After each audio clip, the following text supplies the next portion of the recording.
जय Hind defence lovers. आज की टॉप हेडलाइंस कुछ इस प्रकार है। एक्स-CIA के मुताबिक पाकिस्तान नहीं जीत सकता है भारत से कोई भी कन्वेंशनल वॉर। भारत के भैरव कमांडोज की पहली झलक। वेस्टर्न बॉर्डर्स पर भारत की मिलिट्री एक्टिविटीज़ होंगी तेज।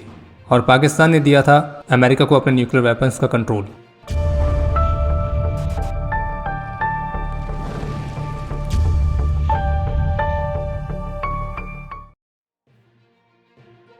तो देवियों और सज्जनों, आज के जो अपडेट्स हैं वो काफ़ी इंटरेस्टिंग हैं, तो वीडियो को ज़्यादा स्किप मत करना और ध्यान से सुनना। और शुरुआत करते हैं इस पहले अपडेट से। कल 24 अक्टूबर को राजस्थान में तनोट और लोंगेवाला की फॉरवर्ड एरियाज़ को भारतीय रक्षा मंत्री श्री राजनाथ सिंह ने विजिट किया था। और जबकि कल ही जैसलमेर में आर्मी कमांडर्स कॉन्फ्रेंस की भी शुरुआत हुई है और इस दौरान भारतीय रक्षा मंत्री ने सिक्योरिटी सिचुएशंस और ऑपरेशनल प्रिपेयर्डनेस की समीक्षा की थी। और इसी दौरान भारतीय रक्षा मंत्री ने ऑपरेशन सिंदूर को लेकर एक बार फिर से इस बात को दोहराया कि ये जो ऑपरेशन है ये अभी भी पूरा नहीं हुआ है। हमारा ये जो शांति का मिशन है ये तब तक जारी रहेगा जब तक आतंकी सोच जीवित है। और जो ऑपरेशन सिंदूर है वो इतिहास में केवल एक मिलिट्री ऑपरेशन के तौर पर नहीं, जबकि भारत के साहस और संयम के प्रतीक के तौर पर भी दर्ज होगा। इसके अलावा आप सभी को ध्यान होगा, करीब 3 सप्ताह पहले भारतीय रक्षा मंत्री ने सर क्रीक वाले एरिया को भी विजिट किया था। और इसी विजिट के दौरान भारतीय रक्षा मंत्री ने पाकिस्तान की उस हरकत के लिए वार्न किया था जैसे पाकिस्तान सर क्रीक वाले एरिया के पास मिलिट्री इंफ्रास्ट्रक्चर्स को तेजी से बिल्ड कर रहा है, जिसमें tracks, observation post, bunkers, permanent positions, तो इन सभी को बनाना शामिल है।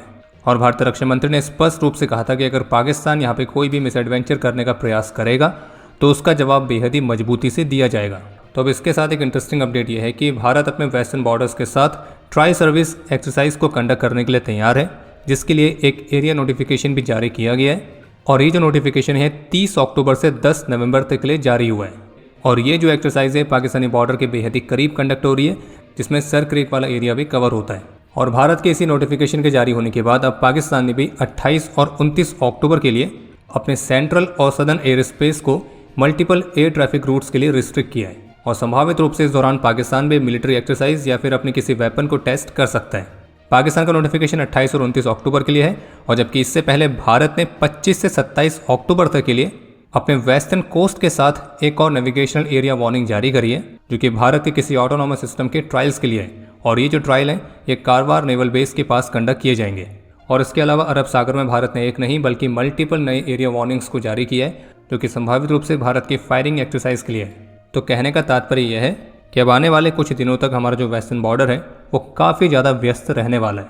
और जिन जिन एरियाज़ पर नोटिफिकेशन जारी किए गए तो उनको देखने के बाद हम अपने पड़ोसियों को बस यही कहेंगे कि आपने सबसे पहले घबराना नहीं है। आपने सबसे पहले घबराना नहीं है। अभी हाल ही में ANI के साथ एक्सक्लूसिव इंटरव्यू में CIA के एक फॉर्मर ऑफिसर जिनका नाम है जॉन किरियाको, जिन्होंने 15 वर्षों तक CIA में सर्व किया है और अपने कार्यकाल के दौरान वे पाकिस्तान में CIA के काउंटर टेररिज्म ऑपरेशंस के प्रमुख भी रह चुके हैं। तो इसी इंटरव्यू के दौरान फॉर्मर CIA ऑफिसर का कहना था कि अगर पाकिस्तान और भारत के बीच एक्चुअल में कोई वॉर होता है तो इसमें पाकिस्तान के लिए कुछ भी अच्छा होने वाला नहीं है, क्योंकि पाकिस्तान ये युद्ध हार जाएगा। और उनका ये कहना था कि वे न्यूक्लियर वेपन्स की बात नहीं कर रहे हैं, वे बात कर रहे हैं भारत और पाकिस्तान के किसी भी कन्वेंशनल वॉर की। भारत के साथ होने वाला कोई भी कन्वेंशनल वॉर पाकिस्तान बहुत आसानी से हार जाएगा। और इसलिए उनके मुताबिक पाकिस्तान द्वारा भारतीयों को लगातार उकसाने का कोई फ़ायदा नहीं है। उन्होंने इस बारे में भी जानकारी दी कि जब 2002 में वे पाकिस्तान में स्टेशन थे तब उन्हें अनऑफिशियली बताया गया था कि जो पेंटागन है वो पाकिस्तान की न्यूक्लियर आर्सेनल को कंट्रोल करेगा। और उन्हें इस बात का डाउट है कि शायद ही अमेरिका ने यह बात भारत को बताई होगी कि वे पाकिस्तान के न्यूक्स को कंट्रोल कर रहे हैं, क्योंकि पाकिस्तानियों ने सार्वजनिक रूप से जोर देकर कहा था कि उनके पास अपने परमाणु हथियार हैं। और उन्होंने ये भी बताया कि जब 2001 में भारत की संसद पर हमला हुआ था तब इस बात को लेकर श्योर थे कि अब किसी भी समय भारत और पाकिस्तान के बीच एक बड़ा युद्ध छिड़ सकता है। इसके अलावा उन्होंने इस बारे में बात करी कि कैसे पाकिस्तान की तरफ भारत की जो पोजीशन है, भारत का जो रुख है वो किस तरह से बदला है, कि कैसे पहले जो भारत है वो बड़े हमलों के प्रति भी संयम बरतता था, लेकिन अब टेररिज्म का जवाब देने के भारत के तरीके बदले हैं, जिसमें 2016 की सर्जिकल स्ट्राइक, फिर 2019 में बालाकोट एयर स्ट्राइक और अब इस वर्ष 2025 में ऑपरेशन सिंदूर, जो कि दिखाता कि कैसे भारत ने आतंकी हमलों के बदले एक मजबूत कार्रवाई करी है। और उनका ये कहना था कि अब जो भारत है वो पाकिस्तान के न्यूक्लियर ब्लैकमेल को भी टॉलरेट नहीं करता है और वो किसी भी आतंकी हमले का बहुत ही निर्णायक तरीके से जवाब देगा। और तो और उन्होंने ये भी बताया कि कैसे अमेरिका के परवेज़ मुशर्रफ वाली सरकार के साथ बहुत ही अच्छे रिलेशंस थे, क्योंकि जो अमेरिकन्स हैं वो डिक्टेटर्स के साथ काम करना काफ़ी पसंद करते हैं, क्योंकि ऐसे में आपको पब्लिक ओपिनियन या फिर मीडिया किसी की भी कोई चिंता करने की ज़रूरत नहीं पड़ती है। और फिर आगे XCIA ने यह कहा कि एक तरह से अमेरिका ने परवेज़ मुशर्रफ को खरीद लिया था और मुशर्रफ ने ही पाकिस्तान के न्यूक्लियर वेपन्स का कंट्रोल अमेरिका को दिया था, क्योंकि मुशर्रफ को भी इसी बात का डर था कि वे अपने वेपन्स को आतंकियों के हाथ लगने से नहीं बचा सकते, तो इसलिए उन्होंने इसका कंट्रोल US को दिया। इसके अलावा उन्होंने ये तक खुलासा किया है कि किस तरह से जो अमेरिका था वो सऊदी अरेबिया की रिक्वेस्ट पर ही पाकिस्तान के न्यूक्लियर साइंटिस्ट अब्दुल कादिर खान को एलिमिनेट करने से पीछे रहा था। और ये जो अब्दुल कादिर खान है तो इसे ही पाकिस्तान के न्यूक्लियर बॉम्ब का आर्किटेक्ट कहा जाता है, जो कि न्यूक्लियर स्मगलिंग के लिए ही बदनाम था। पर चूंकि उसे सऊदी गवर्नमेंट का सपोर्ट था तो इसलिए सऊदी गवर्नमेंट के डायरेक्ट इंटरवेंशन के बाद ही जो पाकिस्तान का अब्दुल कादिर खान है वो एलिमिनेट होने से बचा था। और अगर सऊदी गवर्नमेंट इसमें कोई इंटरवेंशन नहीं करती तो संभावित रूप से पाकिस्तान को चोरी के न्यूक्लियर वेपन्स नहीं मिलते और पाकिस्तान न्यूक्लियर स्टेट नहीं बनता। और जिन्हें नहीं पता उन्हें बता दें कि अब्दुल कादिर खान को ही पाकिस्तान के न्यूक्लियर वेपन प्रोग्राम का फादर कहा जाता है। बाकी इन सभी खुलासों पर आपके जो भी विचार है आप उसे कमेंट सेक्शन में शेयर कर सकते हैं। लेकिन इस बेहद डिटेल्ड इंटरव्यू के बाद ये प्रश्न फिर से उठता है कि क्या पाकिस्तान के न्यूक्लियर वेपन्स को अभी भी अमेरिका कंट्रोल कर रहा है? क्योंकि अभी के समय पाकिस्तान की जो करंट सिचुएशन है तो पहले के कंपैरिजन में अब ज़्यादा खतरा है कि पाकिस्तान के न्यूक्लियर वेपन्स आतंकी संगठनों के हाथ लग सकते हैं, और वो भी आसानी से।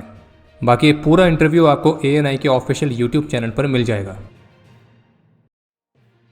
दिल्ली पुलिस ने ISIS के एक आतंकी मॉड्यूल को बस्ट किया है और जिसमें 2 लोगों की गिरफ्तारी भी की गई है, जो कि राजधानी में फेस्टिव सीजन के दौरान कुछ बड़े हमले प्लान कर रहे थे। और जिन 2 लोगों को गिरफ्तार किया गया है उनमें से एक का नाम है मोहम्मद अदनान, जिसकी उम्र केवल 19 वर्ष है, और दूसरे का नाम है अदनान खान और इसकी भी उम्र केवल 20 वर्ष है। और पुलिस के मुताबिक ये दोनों आरोपी एक सीरिया बेस्ड हैंडलर के कांटेक्ट में आए थे और वहीं से इनको ब्रेन वॉश किया गया, फिर इनकी तैयारी कराई गई और इन्होंने IEDs बनाने के लिए मटेरियल्स भी खरीदे। इनके पास से फोन्स, हार्ड ड्राइव्स, ISIS की फ्लैग्स और ऐसे अन्य materials, plastic bombs, Molotov cocktails, तो इनकी मैनुअल्स, IED के लिए टाइमर क्लॉक, तो इन सभी को सीज किया गया है। और इनकी योजना थी फेस्टिवल सीजन के दौरान भीड़ भाड़ वाले इलाके में हमला करना। और एक और बात है कि इसमें से जो अदनान खान है तो उसे पहले भी UP ATS ने अनलॉफुल एक्टिविटीज़ के तहत गिरफ्तार किया है, जब उसने सोशल मीडिया पर एक जज को धमकाने के लिए पोस्ट करी थी जिसने ज्ञानवापी मॉस्को कॉम्प्लेक्स के सर्वे के लिए ऑर्डर्स दिए थे। लेकिन फिर बाद में इस अदनान खान को 2024 में बेल मिल गई और बाहर आने के बाद इसने फिर से आतंकी गतिविधियां शुरू करी। और ये भी बताया गया कि जो अदनान खान है ये ऑनलाइन रिक्रूटमेंट और प्रोपेगेंडा में स्पेशलिस्ट है और अदनान खान को भोपाल से डिटेन किया गया है। और ये दोनों लगातार एक दूसरे के टच में थे और अपनी योजना को अंतिम रूप देने के लिए ये दिल्ली में कई बार मिल भी चुके थे। भारतीय रक्षा मंत्री श्री राजनाथ सिंह की राजस्थान विजिट के दौरान भारतीय सेना की नई भैरव कमांडो बटालियंस और अश्नी प्लाटून की पिक्चर्स भी सामने आई हैं। और इस दौरान भारतीय रक्षा मंत्री ने एक डायनेमिक कैपेबिलिटी डेमोन्स्ट्रेशन एक्सरसाइज को विटनेस किया था, जिसमें इन भैरव बटालियंस और अश्नी प्लाटून को भी इंटीग्रेट किया गया था। और वैसे अगर आपको भारत के भैरव कमांडोज पर एक डेडिकेटेड वीडियो चाहिए तो आप हमें कमेंट करके बता सकते हैं। और अगर इस वीडियो पर 10K लाइक्स का टारगेट पूरा होता है तो हम इस पर एक डेडिकेटेड वीडियो जल्द ही लाएंगे। इसके अलावा एक अपडेट यह है कि सीरीज प्रोडक्शन वाले पहले STD-40 एयरक्राफ्ट ने अपनी पहली उड़ान कंडक्ट करी है, जो कि कल शुक्रवार को बेंगलुरु में कंडक्ट की गई थी। इसके अलावा एक और अपडेट है कि 24 अक्टूबर को गोवा शिपयार्ड लिमिटेड में इंडियन कोस्ट गार्ड के लिए 2 फास्ट पेट्रोल वेसल्स को लॉन्च किया गया है, जिसमें से एक का नाम है ICGS अजीत और दूसरी वेसल का नाम है ICGS अपराजित।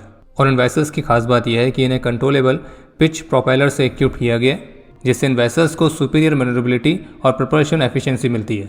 और ये fisheries protection, coastal petrol, anti smuggling, anti piracy, search and rescue operations, तो इस तरह के मल्टी मिशंस को परफॉर्म करने में सक्षम है। इसके अलावा एक अपडेट यह है कि भारतीय नौसेना को कोची शिपयार्ड लिमिटेड द्वारा बनाई गई पहली anti submarine warfare shallow water craft, जिसका नाम है माही, तो उसे औपचारिक रूप से डिलीवर कर दिया गया है। और इस तरह के टोटल 8 वेसल्स भारतीय नौसेना जल्द ही ऑपरेट करेगी। पाकिस्तान के प्रोपेगेंडा अकाउंट्स के द्वारा सोशल मीडिया पर एक फेक न्यूज़ फैलाई जा रही है कि अफगानिस्तान में जो तालिबान गवर्नमेंट है उसने कई सारे भारतीयों को डिटेन किया है। लेकिन आपको स्पष्ट कर दें कि ये सारी रिपोर्ट्स फर्जी हैं, ऐसा कुछ भी नहीं हुआ है। और उनके साथ जो वीडियो दिखाई जा रही है वो वीडियो भी पुरानी है, जो कि 2021 की है। और हाल ही के समय में इस तरह के कई सारे अकाउंट्स को सोशल मीडिया पर एक्टिव किया गया है और इनमें से अधिकतर के लिंक्स पाकिस्तान के साथ ही हैं और जिनका एक ही उद्देश्य है भारत और अफगानिस्तान के टाइज को बिगाड़ने के लिए फेक और मिस इन्फॉर्मेशन को फैलाना। वहीं इसके अलावा FATF की तरफ से पाकिस्तान को एक तरह की चेतावनी मिली है कि अगर पाकिस्तान ग्रे लिस्ट से बाहर हुआ है तो उसका मतलब ये नहीं है कि उसे आतंकियों को फंडिंग और मनी लॉन्ड्रिंग का लाइसेंस मिल गया है। और जिस तरह से FATF की नज़र से बचने के लिए पाकिस्तान द्वारा समर्थित जो आतंकी संगठन है वो अलग अलग तरह के तरीके अपना रहे हैं अपने लिए फंड इकट्ठा करने का, जैसे कि ई-वॉलेट्स, जिसमें मसूद सुंवर के परिवार के खाते में कई सारे पैसे इकट्ठे किए जा रहे हैं। और इसलिए FATF के ऑफिशियल का कहना है कि उन्हें पहले भी कई रिपोर्ट से जानकारी मिली है कि आतंकी गतिविधियों के लिए ई-वॉलेट्स का इस्तेमाल किया जा रहा है। और उनका यह भी कहना है कि ग्रिल इससे बाहर होने के बावजूद भी पाकिस्तान की जानकारी इकट्ठा की जा रही है और पाकिस्तान से फॉलोअप भी ले रहे हैं। और आपके लिए आज का प्रश्न है कि भारत का जो पहला ट्राई सर्विस कमांड है वो कहाँ पे लोकेटेड है। और अब समय है आज के टॉप 3 कमेंट्स का, जो ये रहे आपकी स्क्रीन पर।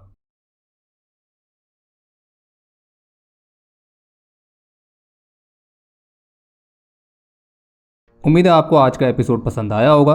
पसंद आया तो वीडियो को लाइक करना ना भूलें। आपके कोई भी सुझाव या सवाल हो तो उसके लिए कमेंट सेक्शन ओपन है। और अगर आप डिफेंस रिलेटेड और भी एक्सक्लूसिव कंटेंट में दिलचस्पी रखते हैं तो आज ही प्ले स्टोर से डिफेंस स्क्वाड की सुपर ऐप को डाउनलोड करना ना भूलें। और अगर आप चैनल पर पहली बार आए हैं तो squadron.in पे जाके हमारे नए डिज़ाइंस को भी चेकआउट जरूर करें। बाकी जल्द मिलेंगे नए एपिसोड के साथ। तब तक के लिए जय हिंद, जय भारत।